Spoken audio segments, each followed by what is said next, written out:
Edukrum Official TV. Captain Kojo Smart ababontin ababetutu bi e de amane eye mechese Maxwell Kofi Juma ye papa se ka Maxwell Kofi Juma de a na me ka me de ono eye MPP empanifo no bi se obehu ni ye a ono ene papa eye mechese ye His Excellency eye mechese Nana Ekufu Adodankwa ne baba ene ono ne baba ma eware ewo oman mo ha fefefe emane so eni eye fe ewo eye mechese Ghana ha eba ne sen na afi so Captain Kojo Smart ababonten abetutu bi e de akyerene penin se yeda na yante asam foforo ya na se bi o ya na eyemusuo na so we de adechi ni de nsem a Edukrum Official TV yenya ne nyina ne se nano na eba abonten ese mechese Maxwell Kofi Juma eba abonten ebe keka nsem bi edifa mechese Alan Kojo Chiremante ho ne nyina ne se nsem a papa eka nyina ne se ono de ade ba kwa watana se ehu aso ono Maxwell Kofi Juma nyina ne se uye nipa na se unim nyansa na se wagyimi na se ochese nsem ne de ano ohye papa na uye MPP ne na wagyimi na onim nyansa ana no ana sebio ema ukokodwene mechese de NDC na no kra de ono amfase bi na so eno na ma ukokodwene NDC ana afenso no se unim nyansa na unim bibia na yehu ne se nipa we de unim nyansa pa obetimi ayade ama nipa aso nipa ni na so we NDC ni a eno so no ujai efri ho ede no ba mechese MPP no no de ni obetimi aka nyina ne se Alan Kojo Chiremante de ono de onya ya nka na ska ohunu so ohia mechese physiotherapy anase ene chese nsem ana okeka ne de na ano hyiye papa ene nsem na okeka ne de obi ambeso so na adechin ya na Captain Kojo Smart ewo onua machin dwumade kese oyo no man ma so ababonte abekeka bi yiye papa e de ababe kire mechire Maxwell Kofi Juma se so na foforo o man fa ma mechese Alan Kojo Chiremante ana finso one na busuafo eso denti na o kasa so nim na so wanka na no antum no wenja ne nsem hu na wodi a ono Captain Kojo Smart security bi e wo one ne mienu ntem bia no obe exposing nyina videos ni niema abiro fra brochiri ba ye omu hye nkomo omu di ye niema ekukọ so airport no hu nsensem ne de ene de chase be ma me chase me ntimi nka ne nyina ma ne enkyero mesele subscribe like wi na wa hye moma ye nkọ ne nkotie nsem a Captain Kojo Smart a wo oyedwuma wo onua machin TV ana so onua machin dwumadie so a wo mechese onua TV so yamra now tu taxi wa America na obaye no abedi KM boss no what can I Ghana for Kumasi for in say what the ball abe generate electricity boy the committee sika to it ekosi say otu obi anya hwe wo betra gihok wo sabe ya wo kra kama resign Kofi Juma me ya wo kama resign gihok na wote ho na Akufo Addo nsi gihok na wote ho no Akufo Addo nsi bisa wa wo se Kwame Nkrumah nsi gihok ka wo Kofi Juma akaduma be na ka obenya ye okrum ha tama walu su se MP oba na tu ahyewe ma part na tu afew ba me bi o mi krom na harsini na kwala afewe wa afew Kwame Nkrumah sigi o ka wo Kofi Juma ka ba yeden sese ka yeden ka zum lion kwa onya binye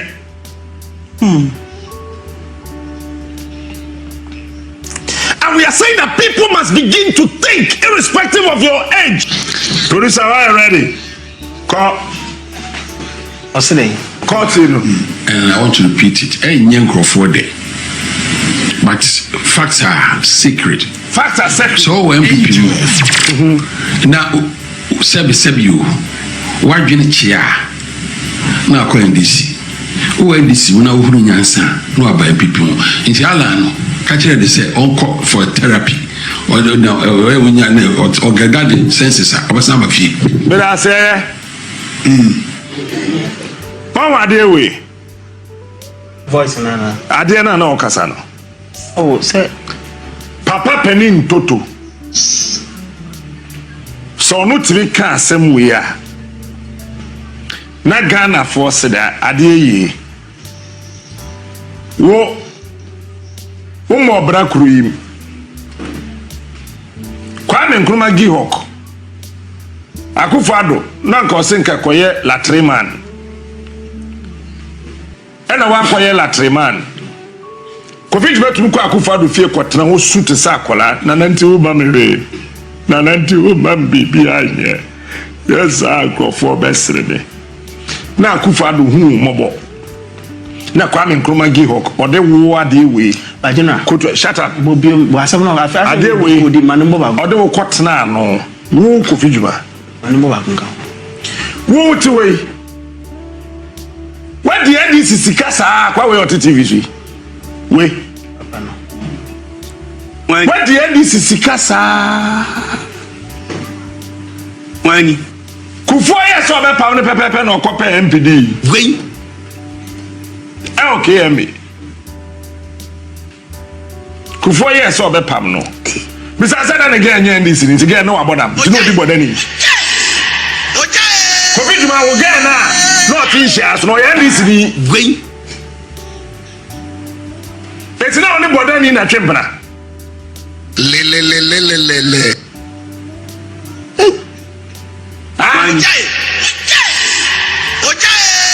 sida odi bodani kana fo Captain Smart. oh when we let me the MP na ya attitude ND chief executive He is smart. when we let me akwatna Ghana mrase bedwam say wo ye MP etibe deputy minister e wo kuro when we na I don't take madness. I don't take far. wo kasa ye see hey me kasa wo di atem ade we Kofi Juma ni fie kwan ya da ho no NDC na ye oni ni fi kwan bisa se KM dan no kotre mu di KM boss no when they see MPP ba wo tumi see KM dan ye abodam for ni CEO bisa Kofi Juma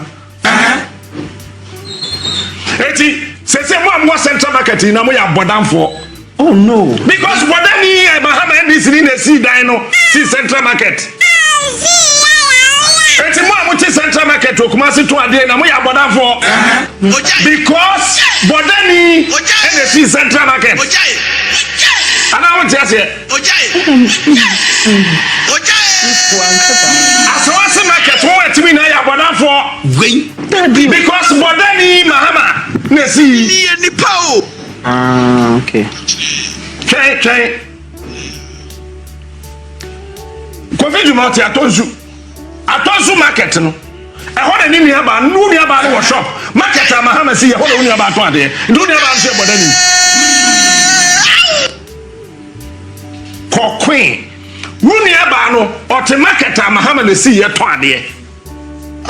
Kofi Juma won fa asefo no. Na fa ase ba ko ge. Brafo okobo America. Ye bo na obetra kumasi atonsu. O te Mahama market ni no to ade. Captain Smart. The king of morning shows. You see, yenka yemu na yekasa sei. Na akwa we pani ntoto abetu yemfo. Alan Chamatin. So te sen krampa. Position Alan edi wo Ghana ha Kofi Juma pa onwe sasabon sam hwa ondi bi dan wawu. Humasa. hey Ghana for Alan Waye Minister for Presidential Special Initiative. Alan Chamatin, Waye Ghana's High Commissioner to United States of America. Waye Ambassador to United States. Alan Chamatin, Waye Minister for Trade and Industry. Before time, Waye Awananado time. Queen. Deputy Minister of Local Government went to me and do me a reshuffle. When in my part, Kofi Juma in my part, and a core contest. He is smart. Ne dinachi. Orie Olusu poto. Emma my part. Sa henano. Ojina simpie su to be catch Ghana for henano ni onu Kofi Juma no. wani Una say I want my poison ni binka obewu. Ene nyame e wado ma ho ato. Tuke kan kwa asem. Kofi Juma catch wiase mu nyina wo kuma se ma part de ne to akoma kofo akwaji position Wait. wa bra na wonim wo Kofi Juma wonam New Jersey twi taxi kofo na do ba krom ha ba ye KMA boss you know very well say KK Sapon na yire ne Wani. Patricia Pede kofo akwala ene wo na se wo pa asema kampa o cha asema ye no kore kan kwase asem say ma part de ne to akwaji position Wait. obiaa nka Kofi Juma hwe wo kufo ye efie ni fie demonstration ye wiye omo yi wadi ya wo pe position wo se ye demonstration na obe sponsor na kufo ama position Wait. wo Kofi Juma Ojai.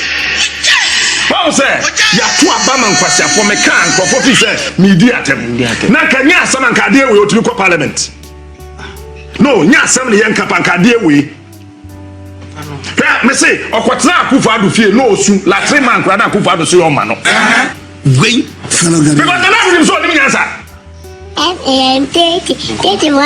na ya de wakotena Gihok Gihok na o che Kwame Nkrumah na si Gihok Kofi Juma be di KMA boss e wo Kumase of a KMA sika so the ball be generate electricity bisa se ko wie sen bisa Kofi Juma se sika be ko wie sen Ojai. you see ya tuma dia se hwem panifo nanim ne ye wo ye hwe wani ko so ne di watem mana ka akoma se wanyini ba wagyimi me jai Ojai. Ojai. wanyini ba wagyimi jai na nya asam na yenka Hey, Ghana 4. se wo ye MPP din now bodama now NDC no problem You're unfortunate. there be a nyehwe se me nye NDC din nti nyehwe Any kind of kasa. ba wo nyansa e NDC ma na oba MPP afi ma no acknowledge me when him say MPP for were led by KMA ama otumfo aboka Wait. Oh no. okay otumfo edi de japade kosi awo Fidelity Bank asem obi am person obeka me kan ne Hey, yes otumfo crop ya sante ko do bira ma che bu edi de japade kosi awo ewo Fidelity Bank tira ma bo bank ni din no Captain Smart. Kumasi Ketia phase 2 Mahama oh yeah tani no on the see Kumasi Ketia no Kofi Juma bia na no se ntafo de do mo ye den no se se odi ba o me chi ba me onye tani enu na ment asa na medu ho Kofi Juma se tani ye den ye den ba o me ya o ye kwapim ni It's a ba me ye tani Mahama tani no and the see Kumasi Central Market phase 1 we wie phase 2 na ka no Kumasi ma ne Kumasi mpanifo e pedwa di e bobna otumfo de japade kosi awo Fidelity Bank KMA fo a wo MPP fo se wo mon san se wo nya bibi wie ndi e wo sa besia ne hunti besi ne wo mon san convention ko busa ai fo we na madam se fo ogoto ku se damna KMA bo so wo se o madam se sampai wo mon san ne ye it is Central Market Ghana tani ni see phase 1 ni wiye no wo mu timi nto aso wo dem say ya me no ka say light bill kura no Central Market ntimi ntwa wo mu twa wo mu kan yim ko Central Market be ko bisa eti tani ntimi si market ma wo asante ni Kofi Juma na wo ntimi ntwa light bill wo ni tani ni hwane nim nyansa Abanfo we wo bedi kunim biom. ye kan no kura kire Ghana fo a aya na Ghana fo fi say ye kasa ba heart ma ha mo ye tani Ghana for on the see Central Market tani ni na sisi Kumasi Ya bosom no bedi wechi. Kofi Juma onya kani the time and the Kufo started a Crawford market Tani Mahama wetu yesi Central Market esi Kumasi Kofi Juma Santini Crawford market wetu we yeah Captain Smart. It's what the morning shows. Kofi Juma Any Alan, one in the answer. FAN 31 30. What do Kofi Juma to allow him? Fall picture brother for Kofi Juma picture bra. FAN 30. Show me when the next answer new. 4 AM 30. 4 AM. Na ye pensuo ahoro hene dwaaya. What's your about what you may hunsu? ABC. Yeah, for me, another car and Chamate as my woo Kofi Juma. Woo. You know what I'm saying? I mean, and then the fault. Ghana for the Yesu, you could deal line, got to Abama, dear ye, Echo Parliament. And smart. The king It's a Kofi Juma, that's an honorable. He is smart. He is unique. He is the best. Hey, yo, Chessa, I thought that I am a Yakurasa, we cross a minute and Antaya. Because we can't say, woman, Timpa, Napadi, wait to Miss Mamia. And they say, No, you see, you don't talk like that. I told him, I said you didn't fantifata home. yeah. No, it is in the video. Kofi Juma didn't fantifata. So far to vote against MPP. No. You see, but you can't catch that. Say you cannot promote your own against anybody's own. The fact that the pair was no. And if I say me station for fra, except me say sports presenter or because obiaa work.